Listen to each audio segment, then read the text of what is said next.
I've been smoke free for 2 years now. I haven't smoked any cigarettes.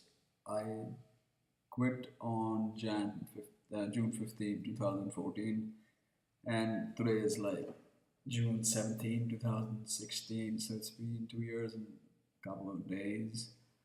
I don't miss smoking cigarettes. I don't feel like smoking if my friends are smoking. Even if I'm drinking, I don't feel like smoking cigarettes. I don't have any urges. In my dreams, sometimes I have a nightmare that I'm smoking, and it feels like a nightmare that I'm back to smoking.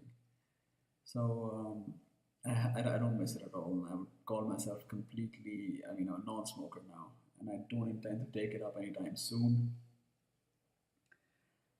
I quit because I never wanted to be a smoker. I tried about 15, 17 times to quit, and it didn't work. So I read this book, and after reading the book, I didn't want to smoke again. And that book is called How to Quit Smoking, or The Easy Way to Quit Smoking by Alan Carr. It's a very famous book, and if you want to quit, you should probably read it. Um, I don't want to talk about that book because it's about me quitting smoking, not about that book. And if someone out there is watching this video and if you want to quit smoking, I don't suggest you go cold turkey. Cold turkey means to just go off everything and use your willpower not to smoke. Because imagine even if you go 2 or 3 months without smoking, there will come a day where you will feel like you are denying yourself of something. There will be this mental dependence on the fact that you are denying yourself a cigarette.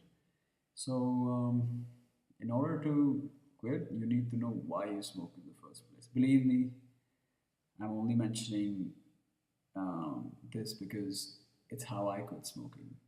And I do occasionally smoke up, but it's an occasional thing. And even when I smoke up, I don't smoke cigarettes.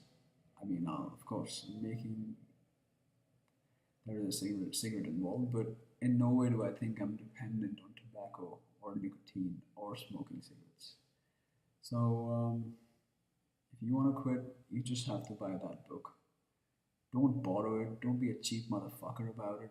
I think you should just go buy it right now from Amazon. And if you don't have the money, just don't watch this video, man. I'm sorry you're poor. You can't afford a book. Okay, I'm just being mean right now because I don't know which direction to take this video in. So yeah, man, you heard my talk about quitting smoking. It's so much better. Can I list 10 things which are better?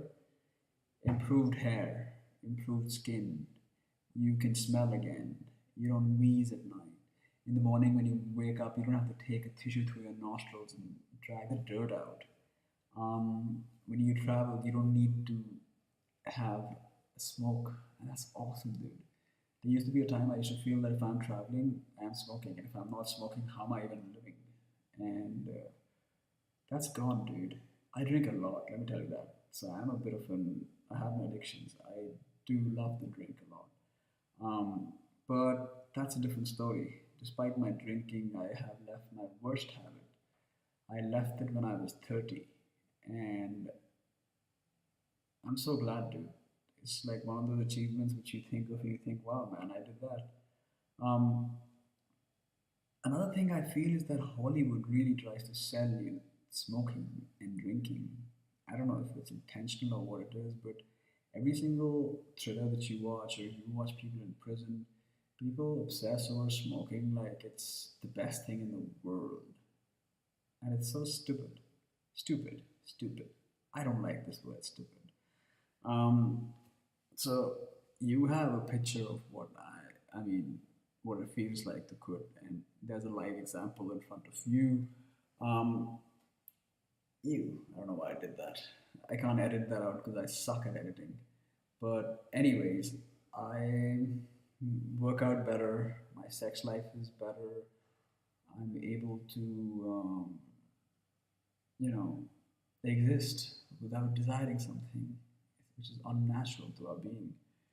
And a sad thing about leaving smoking is that eventually all your friends or all the people you surround yourself with will be non-smokers. I just happen to relate to non-smokers now, and mentally I feel like I relate to smokers, but unfortunately, all my parties have non-smokers who come now. So you eventually end up becoming what you are, or your crowd around you becomes what you are.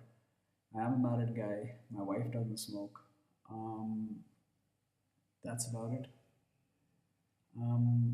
A bad thing about smoking, I'll really have to make up fabrication. I have to fabricate a lie and say something negative, but I'm pretty good at making up lies. So here goes. The bad thing about quitting smoking is you always think, what if I was smoking? What if I was still smoking? Maybe I'm having a bad year because I haven't smoked a cigarette. So it's just superstitions of an idle mind that attach, to smoking. I have gained 4 or 5 kilos since I quit smoking. I haven't been able to get rid of them. Why did I gain this weight? Because after my meal, I would just smoke a cigarette. It would kill my hunger. Now it's not to be like that. So I guess 5 kilos is the price you pay. All right. Maybe you won't gain weight. Who knows? Not everybody gains weight. I have a friend who also quit after I quit. 2 months after I quit, he also quit. And he's in fact lost 10, 15 kilos. Plus, he's gained a lot of health benefits. So, to each his own, I guess. It's what works for you. I made this because this worked for me. Enough of my rant. If you want to quit smoking, you can read that book. I'm not going to mention the name again because I don't give a fuck. Um,